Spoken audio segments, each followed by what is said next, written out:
Hello, this is Tyler Moore from the University of Tulsa. This is the final video in our Introduction to Economics, Part 1, where we talk about rational choice theory. So we've come to expected utility. So we first talked about how, with rational choice theory, you set out some axioms, talk about outcomes and preferences among those outcomes.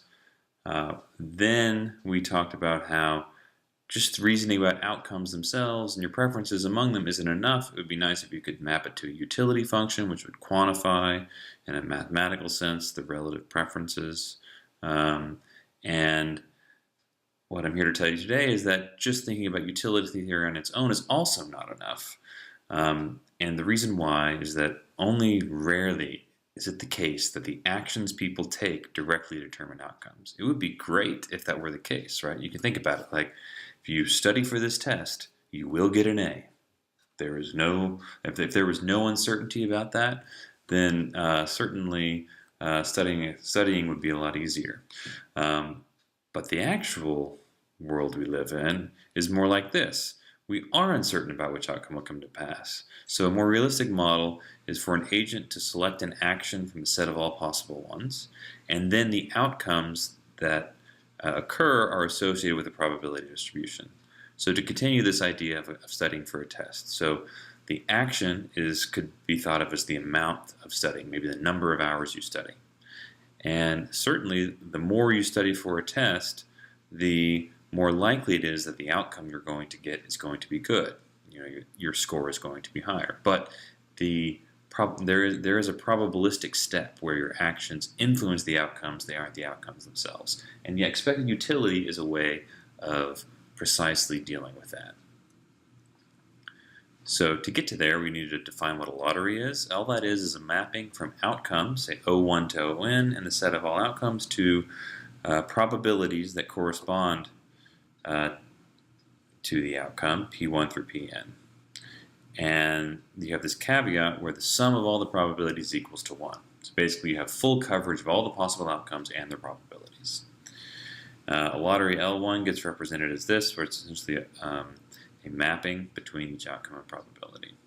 This is for the discrete case. You can also have continuous functions, which we can talk about later. So we've introduced this sense of randomness, but where does it come from? Well, you can think about it just sort of in nature. There's indeterminism about which outcomes can occur. You have randomness there all the time. There's a lack of knowledge as another source of randomness, where you don't actually, there may only be one outcome, but you don't know. There's a prize hiding behind one of doors number 1, 2, and 3, but you don't know which door where the prize lies. There could be incompleteness in the model. Your model is not going to fully specify what's actually going on in the world. And your uncertainty concerns which outcome will occur, specifically not what is the possible set of outcomes. So rational choice theory deals with the known unknowns and not the unknown unknowns. So we can now define expected utility of an action. Expected utility of an action A is defined by adding up all the utilities for all outcomes weighed by their probability of occurrence. So we have the sum over all outcomes of the utility of the outcome times the conditional probability of that outcome occurring, given that you've taken action A. Okay, so that if you add it up over all the possible outcomes, that tells you the expected utility of an action. So we can already see, whereas previously when we were just talking about utility theory, we had utilities of outcomes. Now we're having expected utilities of actions. And then the rational decision is made simply by selecting the action which maximizes your expected utility. So let's make this real with an example. We can go back to the process control systems scenario. Now recall this is a map here showing all of the process control systems which are connected to the internet, even though they shouldn't be for critical infrastructure operators. So we wanted to maybe model this using expected utility theory. So to come up with this model, we're projecting from reality, we're simplifying things, and we're going to simplify by restricting the set of actions and outcomes. So we can either have a choice from the perspective of a manager of, security manager of a IT system running at one of these critical infrastructure operators. You can either disconnect your device from the internet, or you can connect it. And then the outcomes that are possible is either that you will experience an attack, or you will not experience an attack. And then we're going to make some initial assumptions about the probability, which I hope will be seen plausible to you. One is that if your systems are connected, then the probability that an attack can occur is 0.01. And then we're going to be generous and assume that if we disconnect our systems from the internet, then the probability that an attack could occur is actually 0. In fact, it's greater than that, as we saw with the case of Stuxnet, but we're trying to make the best possible case for disconnecting. So we can then look at this by computing what our expected utility of the two actions are, the expected utility of disconnecting and of connecting. So I've got listed here on the table the utilities associated with each outcome. Right, so we have the utility is minus 100 if there's an attack and you are disconnected. And the utility, if there's no attack and you disconnect, is 5, because you're foregoing some of the benefits of internet connectivity. It's not as convenient, it's more costly for maintenance. And contrast that with the utility for connecting. If you're attacked, it's still minus 100. If you're not attacked, it's 10. And then we have our probabilities as described on the last slide. So to compute the expected utility of each action, we just apply this formula. So, our trusty formula we just defined. So the expected utility of disconnection, which we'll do first, is the utility of an attack occurring, times the conditional probability of an attack occurring given that the action is to disconnect, plus the utility of no attack occurring times the conditional probability of no attack occurring given that you disconnect.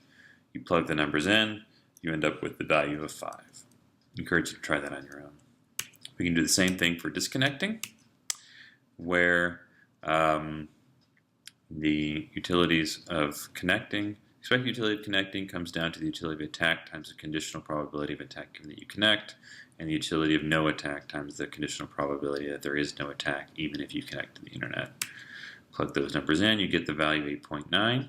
So now we can, if we're a risk neutral rational actor, we could compare our expected utility of the two actions.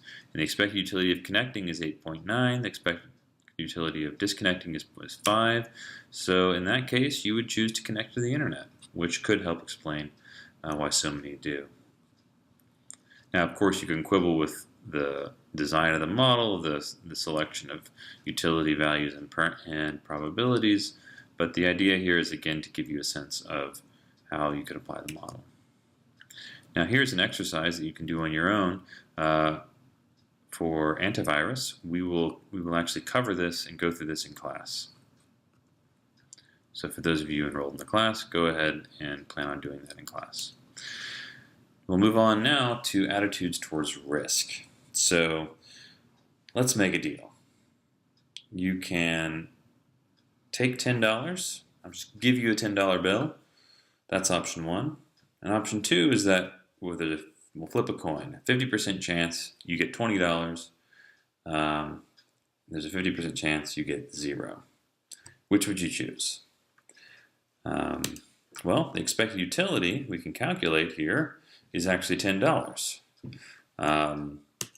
So let's say you chose option 1. That would mean you're risk averse. If you preferred option 2, you're risk seeking, and if you're indifferent, that means you're risk neutral. Let's do it again. Now try this on your own, answer it to yourself before we talk about what it means. So option 1, take $10.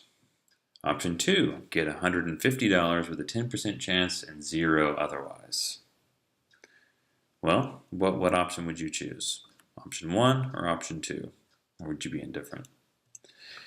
Well, the expected utility is $15, so if you prefer option 1 to take the certain $10, that means you're definitely risk averse. If you prefer option 2, that means you're either risk neutral or risk seeking. So let's try one more round of making a deal. Option 1, I'll give you $10. Option 2, you get $50, but that only a 10% chance and 0 otherwise. Expected utility is $5. If you prefer option 1, that means you're risk averse or risk neutral because you're going to take the certain $10, and that's better than $5 in expectation. If you prefer option 2, you're risk averse, or in other words, you've got a gambling problem. Please stay away from the casinos. So we can think about this notion of risk aversion, risk seeking, and risk neutral attitudes towards risk. We can graph this, and we're going to think about how the actual outcomes themselves compare to the utility of outcomes. So if you can view your outcomes as a numeric variable, and if there's a linear relationship between your outcomes and your utility, that means you're risk neutral. But if it's a little bit lower and it's concave, that means you're risk averse. And if it's above that and convex, that means you're risk seeking. Here's a couple graphs showing this sort of more precisely, pulled from an economics textbook. And what this shows is that if you prefer the utility of the expected value over a lottery that's the same, that means you are risk averse. So, this point here is that you have on the red graph that shows the utility of 10, which is, say, 10. Whereas if your utility of the lottery for 50% chance of 5 and 50% chance of 15, which has an expected value of 10, if that utility is less than the certain outcome of getting 10, that means you are risk averse. To be risk neutral, those would have to line up. The flip side is if you're risk seeking, maybe the utility of a certain $10 is worth $10 to you, but if the lottery, whose expected value is 10, is high, if that utility to you is higher, that makes you risk seeking. And so whenever you have outcomes that are numerically ordered like this, then we can speak precisely about the composition of these utility functions. First, though, can you think of any cases in which that would be true? There's one very clear and frequently used example. It's money. So if your utility function can be thought where all the outcomes are numeric, meaning $0, $10, $100, and so forth, then you have numeric outcomes. We can then define risk attitudes by how the utility function operates, and we say that an agent is risk neutral when the utility function is linear. And we are risk averse if the utility function is a concave function, which, if you remember your calculus, means that the second derivative is negative. By contrast, it's if the agent's risk seeking if the utility function is convex, which means, and again from calculus, that the second derivative is positive. So that's where we're going to finish our video today. There's an example here returning to antivirus where you have a couple of exercises. You can do that on your own, and we will actually go through these examples in class. Thank you for your attention.